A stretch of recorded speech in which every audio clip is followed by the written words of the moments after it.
कैलाश पर्वत पर भगवान शिव एवं सती की मधुर लीलाएं। नारद जी बोले, हे तात, हे अनघ, आप सर्वज्ञ की बात ठीक है।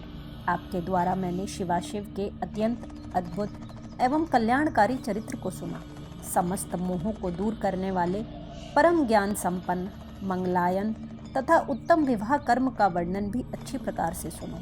हे महाप्राज्ञ, फिर भी शिव जी एवं सती के अत्यंत मनोहर एवं उत्तम चरित्र को सुनने की प्रबल इच्छा है, अतः आप मुझ पर दया करके पुनः उसका वर्णन कीजिए। ब्रह्मा जी बोले, हे मुने, आपकी इच्छा परम दयावान शिवजी की लीला सुनने में लगी हुई है, यह तो परम सौभाग्य की बात है। हे सौम्य, जो आपने मुझे शिवजी की लीला का वर्णन करने के लिए बार बार प्रेरित किया है। हे नारद, शिवजी ने दक्ष प्रजापति की कन्या एवं जगत जननी देवी सती के साथ विवाह कर उन्हें अपने स्थान पर ले जाकर जो कुछ भी किया उसे अब सुने। हे देवर्षि, दक्ष से विदा होने के बाद महादेव जी गणों सहित अपने आनंददायक स्थान पर जाकर बड़ी प्रसन्नता के साथ अपने परम प्रिय वाहन नंदीश्वर से उतरे। हे देवर्षि, इस प्रकार सांसारिक लीला करने में प्रवीण सतीपति सदाशिव यथा योग्य अपने स्थान में प्रवेश कर अत्यंत हर्षित हुए। इन महादेव जी ने सती को प्राप्त कर लेने के उपरांत अपने नंदी आदि समस्त गणों को पर्वत की कंदरा से बाहर भेज दिया। विदा करते हुए उन नंदीश्वर आदि समस्त गणों से करुणा सागर शिवजी लौकिक रीति का अनुसरण करते हुए मधुर वचनों से कहने लगे। महेश बोले, हे गणों, जिस समय मैं आप लोगों का स्मरण करूं, तब आप लोग मेरे स्मरण का आदर करते हुए शीघ्र मेरे पास चले आइए। शिवजी के ऐसा कहने पर महावेगवान महावीर नंदी आदि वे सभी गण अपने अपने स्थान को चले गए। उन गणों के चले जाने के अनंतर परम कौतुकी शिवजी बड़ी प्रसन्नता पूर्वक एकांत में सती के साथ विहार करने लगे। शिवजी कभी वनों से तोड़कर लाए हुए पुष्पों की मनोहर माला बनाकर सती के हार स्थान अर्थात हृदय में पहनाते थे।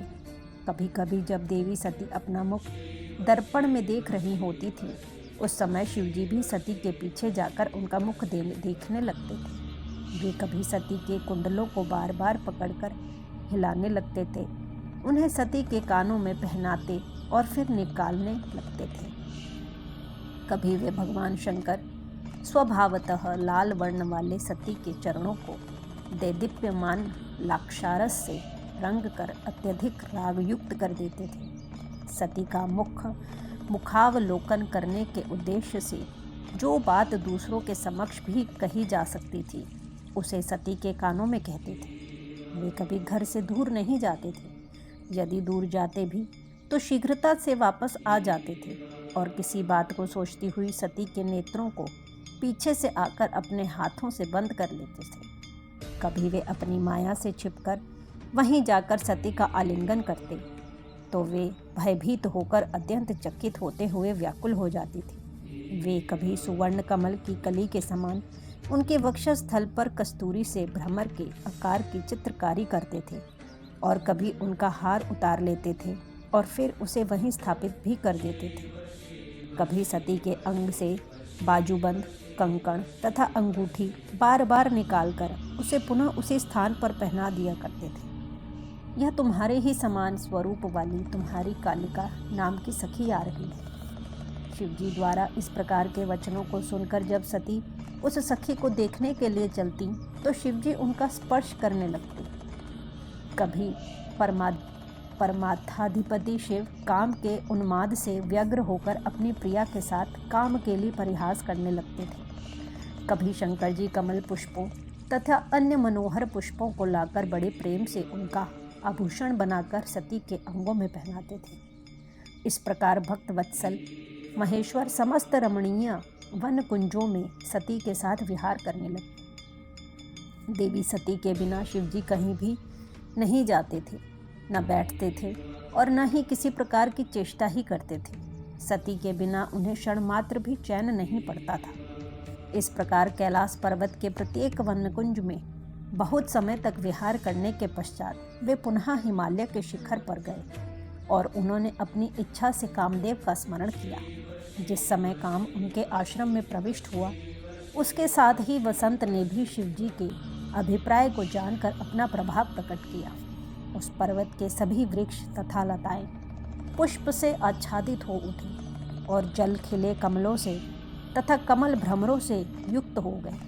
उस समय उत्तम ऋतु वसंत के प्रविष्ट होते ही सुगंधित पुष्पों की गंध से समन्वित आनंददायक तथा सुगंधित से युक्त मलय पवन बहने लगा। संध्याकालीन अरुण चंद्रमा के सदृश्य पलाश शोभायमान होने लगे। सभी वृक्ष काम के अस्त्र के समान सुंदर पुष्पों से अलंकृत हो गए। तड़ागों में कमल पुष्प खिल उठे। अनुकूल वायु संसार के मनुष्यों को मोहित करने हेतु उद्यत दिखाई पड़ने लगी। भगवान शंकर के समीप नाग केसर के वृक्ष अपने सुवर्ण के समान पुष्पों से कामदेव की ध्वजा के समान मनोहर प्रतीत होने लगे। लवंग की लता अपने सुरभित गंध से वायु को सुवासित करके कामी जनों के चित्त को मोहित करने लगी।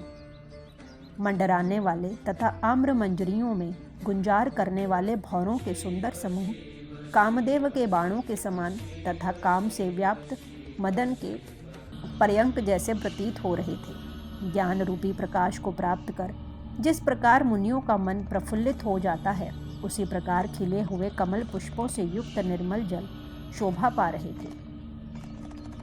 सूर्य की किरणों के संपर्क के कारण बर्फ पिघलकर बहने लगी। जल ही जिनका हृदय है, ऐसे कमल जल के बीच स्पष्ट रूप से दृष्टिगोचर हो रहे थे। रात्रि वेला में तुषार रहित रात्रियां चंद्रमा से युक्त होने के कारण प्रियतम के साथ सुशोभित होने वाली स्त्रियां जैसी प्रतीत हो रही थीं। ऐसे मनोहारी वसंत काल में महादेव जी सती के साथ पर्वत कुंजों एवं नदियों में बहुत काल तक स्वच्छंदता से रमण करने लगे। और हे मुने, उस समय दक्ष कन्या देवी सती भी महादेव जी के साथ शोभा को प्राप्त हुई। शिवजी को सती के बिना क्षण मात्र भी शांति नहीं मिलती थी। शिवजी की प्रिया सती भी उन्हें रस का पान कराती हुई प्रतीत हो रही थी। शंकर जी खिले हुए नवीन पुष्पों की अपने हाथ से माला बनाकर सती के अंगों को सुशोभित करते हुए नए नए मंगल कर रहे थे। आलाप, अवलोकन, हास्य और परस्पर संभाषण आदि के द्वारा वे शंभु कभी उन गिरिजा को स्वयं सौत के रूप में भी दिखा देते थे। उन सती के चंद्रमुख का अमृतपान करने में सन्नद्ध शरीर वाले शिव अपने शरीर की अनेक अवस्थाएं कभी कभी दिखाने लगते थे। वे शिवजी सती के मुख कमल की सुगंधित, उनकी मनोहारी सुंदरता तथा प्रीतिपूर्ण चेष्टाओं में इस प्रकार बंध गए थे जैसे कोई बंधा हुआ हाथी किसी भी प्रकार की चेष्टा करने में अपने को असमर्थ पाता है। इस प्रकार वे महेश्वर हिमालय पर्वत के कुंजों, शिखरों पर और गुफाओं में सती के साथ प्रतिदिन रमण करने लगे। हे सुरर्षि, इस प्रकार उनके विहार करते हुए देवताओं के वर्ष के अनुसार 25 वर्ष व्यतीत हो गए। इस प्रकार श्री शिव महापुराण के अंतर्गत द्वितीय रुद्र संहिता के द्वितीय सतीखंड में सती शिव क्रीड़ा वर्णन नामक 21वां अध्याय पूर्ण हुआ।